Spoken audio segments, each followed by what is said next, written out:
Assalamu alaikum. Welcome to my YouTube channel with another new video. So দেখতে পাচ্ছেন এত সুন্দর একটা জায়গায় দাঁড়িয়ে আছি, এত সুন্দর স্থাপনা। তো এই স্থাপনা দেখেই আমার মনটা জুড়ে গেছে এবং এত সুন্দর পরিপাটি পরিষ্কার। আমি কিন্তু এখন আছি পাবনা সদরে হিমায়তপুরে। সো এই হিমায়তপুরে আমি কিছুক্ষণ আগেই মেন্টাল হসপিটাল থেকে আসলাম মানে আবার ভাববেন না যে মেন্টাল হসপিটালে ট্রিটমেন্ট করাতে গিয়েছিলাম, একটু ঘুরতে গিয়েছিলাম। আমার ইউটিউব চ্যানেলে মেন্টাল হসপিটালের ভিডিও আছে। তো এই যে ভবনটি দেখতে পাচ্ছেন, আমি মূলত এই ভবনটিকে কেন্দ্র করেই ভিডিওটি করছি। এই ভবনটি এবং এই পুরো যে আয়োজনটি আমি আপনাদেরকে ক্যামেরাটা একটু রোলিং করে দেখাচ্ছি যে কত সুন্দর। অনেকে খেলাধুলাও করছে, এখানে সুন্দর মাঠ আছে। এটা মূলত শ্রী শ্রী ঠাকুর অনুকূল চন্দ্র সৎসঙ্গ, কেউ কেউ আবার এটাকে আশ্রম বলে। এটা হচ্ছে মন্দির, খুব সুন্দর করে এটা তৈরি করা হয়েছে দেখতে পাচ্ছেন। প্রথমবার দেখে আমি মনে করেছিলাম এটা কি আসলে দেশের ভেতরেই কিনা। হ্যাঁ, এত সুন্দর করে করেছে, এত সুনিপুণভাবে কাজ করেছে। আর ওখানে আরেকটি ভবন আছে, তো আপনাদেরকে একটু দেখাবো। এই পাবনা হিমায়তপুরের যে মন্দিরটি আছে অনুকূল চন্দ্র সৎসঙ্গ, সেটা জাস্ট আপনাদেরকে একটু দেখাচ্ছে।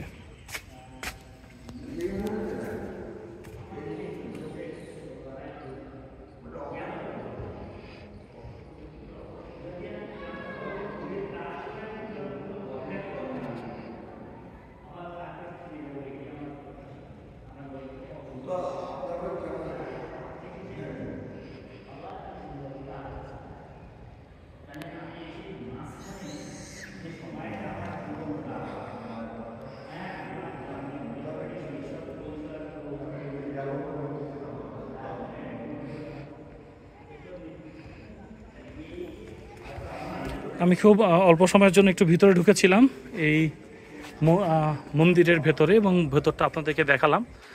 আর এই মন্দিরের আরও বেশ কিছু ভবন আছে। এখানে ছাত্রাবাস আছে, বা এখানে যারা পুজো করতে আসে বা এই অনুকূল চন্দ্রের যারা ভক্তরা আসেন বা যারা এখানে থাকতে চান, তাদেরকে একটা বিনামূল্যে খাবারের ব্যবস্থা করে রেখেছে। একটা ইন্টারেস্টিং বিষয় যে এখানে আপনি যদি কোনো প্রণামী বা কোনো টাকা পয়সাও যদি না প্রদান করেন, আপনি কিন্তু এখান থেকে 3 বেলা খাবারের সুযোগ পাবেন। তারা খাবারটা কিন্তু বিনামূল্যে দিয়ে থাকে। তো এটা একটা ইন্টারেস্টিং বিষয় ছিল।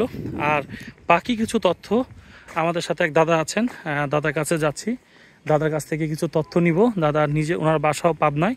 সো দেখি দাদার কাছে কি ধরনের তথ্য আছে, একটু শুনে আসি। আসসালামু আলাইকুম দাদা। দাদা কেমন আছেন?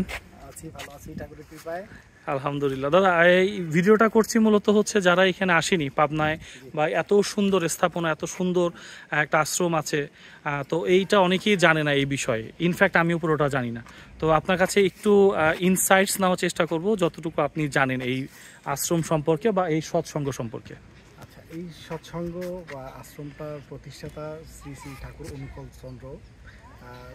তার 137 বছর পূর্বে তার জন্ম হয়েছে, এবং 137 বছর আবির্ভাব তিথি উপলক্ষে প্রত্যেক বছর আমাদের এখানে প্রায় ভারত, বাংলাদেশ, আমেরিকা, বিভিন্ন দেশ থেকে আমাদের এখানে ভক্তকুল এখানে এসে থাকেন, এসে আমাদের এই মন্দির দর্শন করে থাকেন। এখানে নানান রকম আয়োজনের মাধ্যমে এই অনুষ্ঠানগুলো সম্পাদিত হয়ে থাকে। এখন এর বিভিন্ন সেক্টর আছে, আপনি দেখতে পাচ্ছেন এখানে একটা সামনে মন্দিরে আছে। আচ্ছা, চলেন আমরা একটু মন্দির এবং পুকুর আছে একটা, রাইট? পুকুর আছে, চলো আমরা একটু দেখে আসি। দেখে আসি। ওকে দাদা, তাহলে চলেন আমরা আপনার কথা শুনতেই এই ইসের দিকে যাই, পুকুরের দিকে যাই। সামনে আমরা একটা স্থাপত্য শৈলীটা একটু দেখি। অনেক মায়া মমতা দিয়ে এটা তৈরি করা হয়েছে। একজন ভক্ত ঠাকুর অনুকূল চন্দ্রের পিতা মাতাকে উৎসর্গ করে তাদের জন্য একটা মঠ তৈরি করেছেন, এবং একটা ভক্ত খুব কতটা অনুনয় বিনয় করে একটা মনের শৈল্পিকতা দিয়ে একটা সৌন্দর্য দিয়ে একটা মন্দিরের তৈরি করেছে ঠাকুরের পিতা মাতাকে উৎসর্গ করে। রাইট, এটা আসলে বিশাল একটা ব্যাপার যে ঠাকুরকে ভালোবেসে এবং যেই ভক্তটি করেছেন সেটা হচ্ছে তার বাবা মার প্রতি ভালোবাসার একটা বহিঃপ্রকাশ হিসেবে এই চমৎকার স্থাপনাটি কিন্তু করিয়ে দিয়েছে, যেটা সত্যি মনোমুগ্ধকর। এবং এটা দেখে আমার মাঝে মাঝে মনে হচ্ছিল আমি দেশের বাইরে আছি।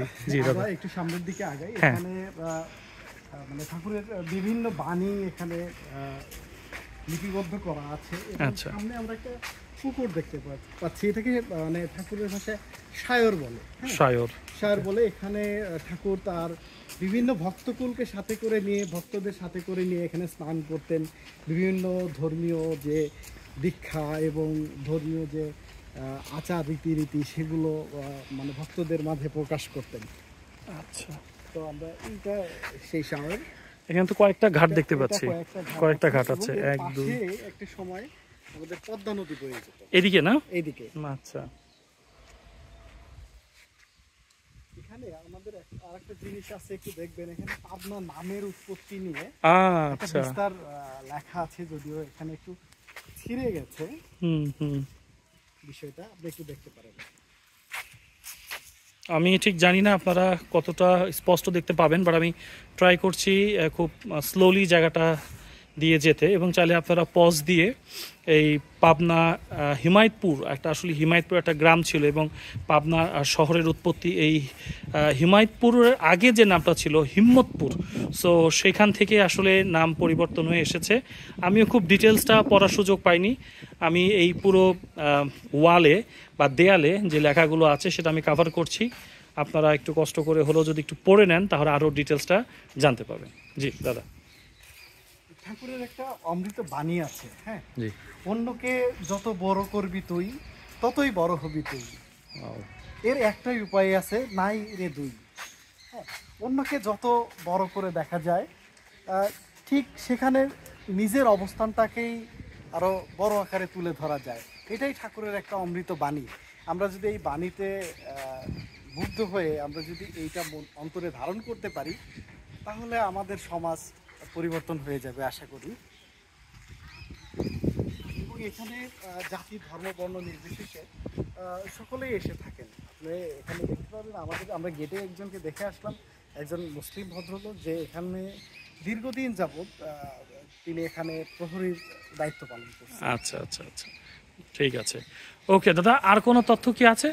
যে আমরা কি যাবো সামনের দিকে? ওকে ওকে। আমি এখানে দেখতে পাচ্ছি একটা ফিলান্থ্রফি, মানে চাইলে সম্ভবত এখানে দান করার সুযোগ আছে, রাইট? প্রণামীর সুযোগ আছে। প্রণামী আছে এখানে। আমাদের এখানে কিছু আপনি দেখতে পাচ্ছেন আলাদা আলাদা রুম আছে। মানে থাকার সুব্যবস্থা আছে, এখানে প্রসাদ পাওয়ার সুব্যবস্থা আছে। হ্যাঁ, দূর থেকে ভক্তবৃন্দরা আসলে এখানে তাদের থাকা খাওয়ার মানে বন্দোবস্ত এখানে আছে। খুবই সুন্দর, মানে যিনি করেছেন তার রুচির প্রশংসা না করলেই নয়, এবং এটা খুব চমৎকারভাবে এটাকে মেনটেনেন্স করা হচ্ছে। আপনি দেখেন প্রত্যেকটা জায়গা অনেক পরিষ্কার পরিচ্ছন্ন। রাইট, আমি এটা খেয়াল করছি। আচ্ছা দাদা, ওটা কি হাউস? হ্যাঁ, এখানে পাবলিশিং হাউস। পাবলিশিং হাউস সাধারণত এখানে যারা দীক্ষিত আছে তারা সহ এই ঠাকুরের যে বাণীগুলো, এইগুলো বই আকারে লিপিবদ্ধ করে যারা বই প্রকাশ করছেন, এবং ঠাকুরের বিভিন্ন লেখনী আছেন, এই লেখনীগুলো এখানে তার নিজস্ব পাবলিশার্স এর মাধ্যমে একটা লাইব্রেরি আছে, এখান থেকে সে বইগুলো বিক্রি করা হয়। মানে ঠাকুরের যারা ভক্ত, মানে ঠাকুরের যে বাণীগুলো আছে, সেগুলো লিপিবদ্ধ করা। আচ্ছা, ওকে। আমরা কিন্তু দেখতে দেখতে এই যে মূল দরজার সামনে চলে আসলাম। এটাই হচ্ছে মূল দরজা, এবং দরজা দিয়ে প্রবেশ করলেই ওখানে রিসিপশন আছে, এবং ঠাকুরের বাণী এখানে আমরা দেখতে পাচ্ছি। আর এটা হচ্ছে সেই পাবলিশিং হাউস যেখানে বইগুলো পাওয়া যায়। আর এখানে চমৎকার মাঠ আছে।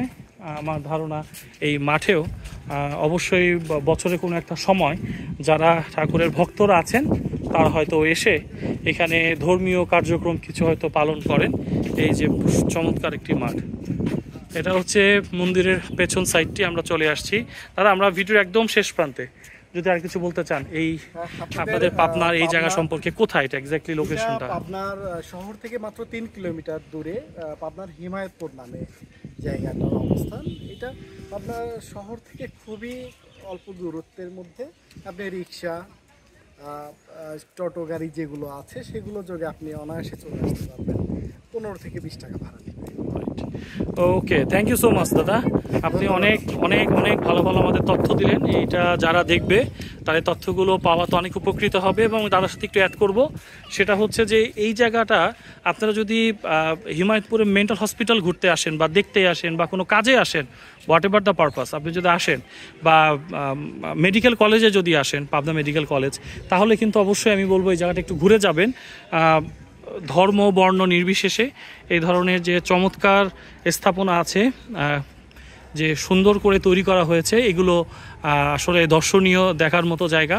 সো আমি বলবো যে এই জায়গায় যখন আপনারা আসবেন পাবনা সদরে, তখন অবশ্যই এই জায়গাটি একটু ঘুরে যাবেন। সো আমি শেষ করছি ভিডিওটি। ভালো থাকবেন, সুস্থ থাকবেন। যদি ভিডিওটি ভালো লাগে লাইক দিবেন, কমেন্ট করবেন এবং ভিডিওটি শেয়ার করে আরও বেশি বেশি মানুষকে দেখার সুযোগ করে দিবেন। সো সবার সুস্থতা কামনা করে শেষ করছি। আসসালামু আলাইকুম।